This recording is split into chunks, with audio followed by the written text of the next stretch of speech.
अमावस्या के दिन प्रदोष काल में, प्रदोष के समय पर, प्रदोष काल में शाम के समय पर जाकर किसी भी नदी, तालाब, बावड़ी, कुआं, कहीं ना कहीं जो आपके पास में हो, वहां पर एक घी का दिया, बत्ती का मुंह दक्षिण की ओर कर कर अवश्य जला कर जाना। सारे पितृदोष समाप्त हो जाएगा, सारा पितृदोष समाप्त। अमावस्या के दिन किसी भी जलाशय के पास में, नदी, तालाब, बावड़ी, कुआं, जो आपके शहर में, आपके गांव में, आपके नगर में हो, वहां जाकर लगा दे। अगर नदी, तालाब, बावड़ी, कुआं नहीं है तो पीपल का वृक्ष हो या बेलपत्री का वृक्ष हो या बट का वृक्ष हो, उसके नीचे लगा दो प्रदोष काल में। पर अमावस्या के दिन लगाएं जरूर। क्यों? क्योंकि अमावस्या के दिन पितृ शाम के समय प्रदोष काल में शंकर भगवान का नाम जाप कर कर नदी, तालाब, बावड़ी पर पानी पीने जाते हैं। वहां से जल का आचमन कर कर पितृ अपने लोक को चले जाते हैं प्रदोष काल के समय पर। इसलिए प्रदोष काल में जलाशय के पास में, बावड़ी, कुआं, नदी, तालाब के किनारे पर दिया लगाया जाता है दक्षिण की ओर मुख कर कर बत्ती का। तो पितृ आशीर्वाद देते हुए जाते हैं कि फलो फूलो, आगे बढ़ो, उन्नति करो, तरक्की करो। ये पितरों का आशीर्वाद रहता है, पितरों का वर रहता है। आप देंगे उसको मिलेगा। पितृदोष है, ये आपको कैसे मालूम पड़ेगा?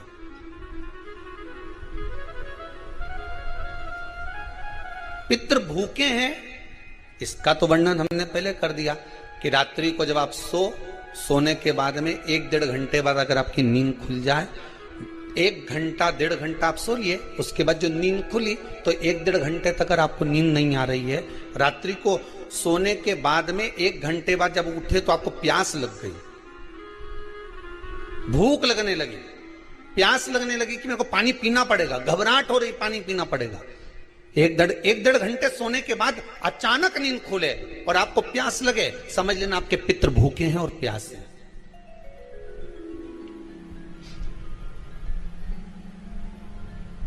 वो भूखे और प्यासे हैं, उनको जल की जरूरत है।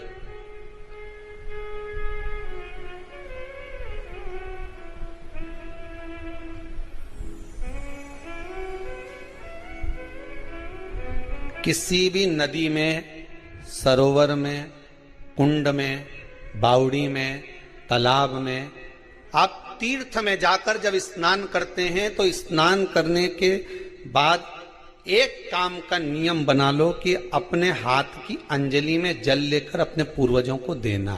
प्यासे रहते हैं, भाग मांगते हैं।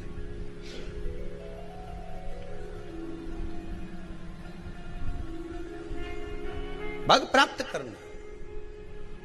3 वृक्ष पितरों के तुल्य हैं।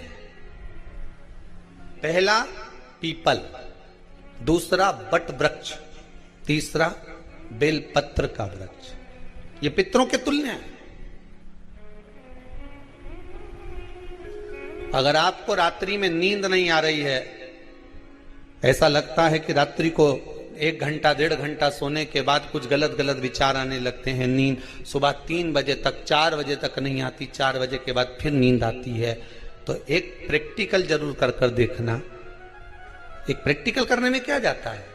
प्रयास करने में क्या कुछ जाता है क्या?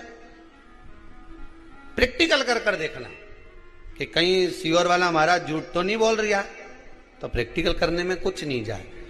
1 लोटा पानी लो, उसमें थोड़ा सा कच्चा दूध डाल लीजिए, बेलपत्री का पेड़ या पीपल का पेड़ या बट का पेड़, इन पेड़ के नीचे ले जाकर उस दूध को दोपहर में सुबह 10 बजे से लेकर 12 बजे के बीच में ले जाकर चढ़ा दीजिए।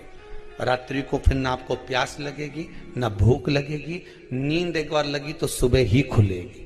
प्रैक्टिकल करने में क्या जाता है? पानी डालने में तुम्हारा कुछ जाएगा? अरे बोलो तो सरी, हमें 10 रुपया का दूध जरूर उसमें, और तुम इतनी चतुर हो, इतना सारा दूध थोड़ी डालोगी, तो 2 चिल्ला डालोगे। कहाँ तुम इतना डालने वाली हो है?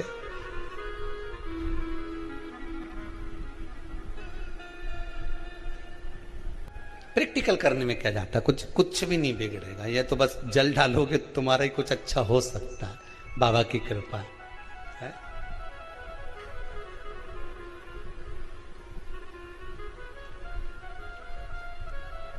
तीन वृक्ष पितरों के तुल्य हैं। पहला जम के बोलिए पीपल, दूसरा वट वृक्ष, तीसरा बेलपत्री का वृक्ष। तीन पीपल के वृक्ष में 52,000 ब्राह्मण एक साथ निवास करते हैं, इसलिए पितृतुल्य है। वट वृक्ष ब्रह्मा जी के मस्तक से बना, इसलिए पितृतुल्य है। और बेलपत्री का वृक्ष माता पार्वती जी के अश्रु से बना। जब आंसू गिरे थे माता जगत जननी जगदम्बा पार्वती के, उस समय पर पितृलोक में हलचल उत्पन्न हो गई थी। हमारी नातिन की आंख में आंसू कैसे आ गए? मैनावती की पुत्री है।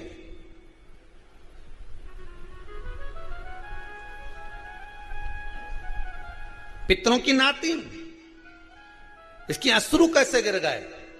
पार्वती जी ने कहा ये आंसू नहीं, मेरा पुण्य भाग प्रकट करती हूं बेलपत्री के रूप में। तो पितरों ने वर दिया था कि ये बेलपत्री का वृक्ष हमारा आशीर्वाद है, इसके नीचे अगर कोई दीप लगाता है, शिव को स्पर्श कर चढ़ाता है, उसके पितरों की शांति होगी। हम स्वयं उसको आशीर्वाद देने के लिए पधारेंगे। बेलपत्र का वृक्ष पितृतुल्य।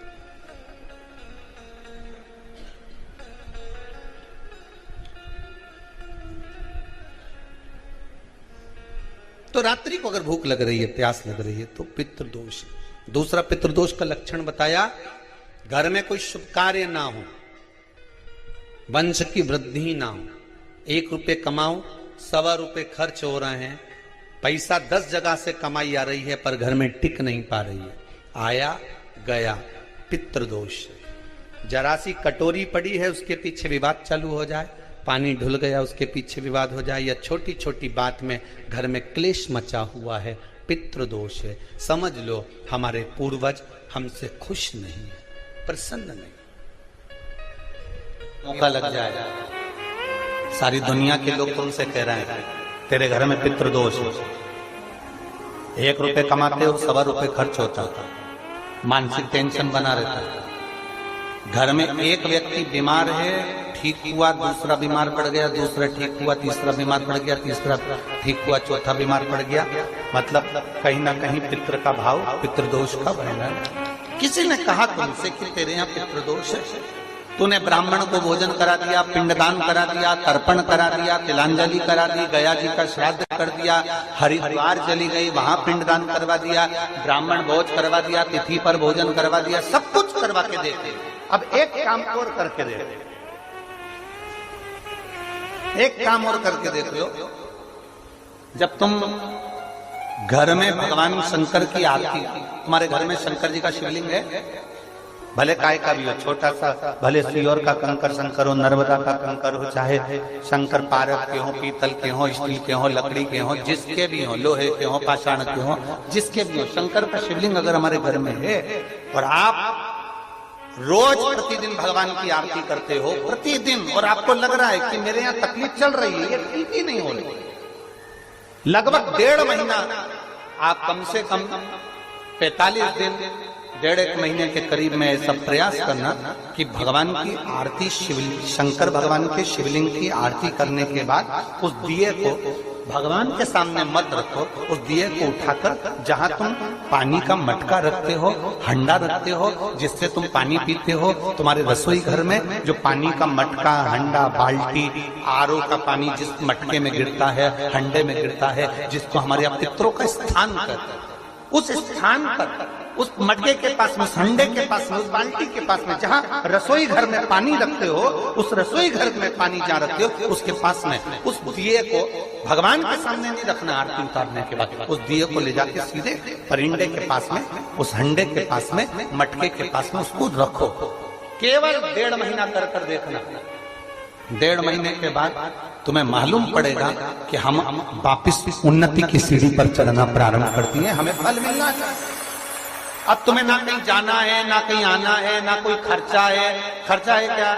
ईमानदारी से बोलो, कोई तुम्हारा लाखों का रुपया लग गया क्या? रोज आरती करते हो रोज आरती। बस आरती का नियम बना लो कि हमको पितृदोष किसी ने बोला है, हमारे घर में अशांति है, पितृदोष है, कोई कह रहा है कि तुम्हारे घर में पितृदोष है। हमने सब कुछ करके देख लिया, अब हमें यह करना है कि महादेव की आरती जब होती है तो उसकी ज्योत का दर्शन करने पर 1000 कपिला गाय के दान का पुण्य मिलता है। तो ये पुण्य हम हमारे पितरों को देते हैं, जिससे उनकी मुक्ति हो जाए और हमें आशीर्वाद प्राप्त। उस दिए को नीचे नहीं रखना है, आरती उतारने के बाद आरती पूरी हो जाए तब उस दिए को ले जाकर, जब आप ले जाकर उसको रखें तब उस स्थान पर रखें जहां पितरों का स्थान, जहां पितरों का स्थान।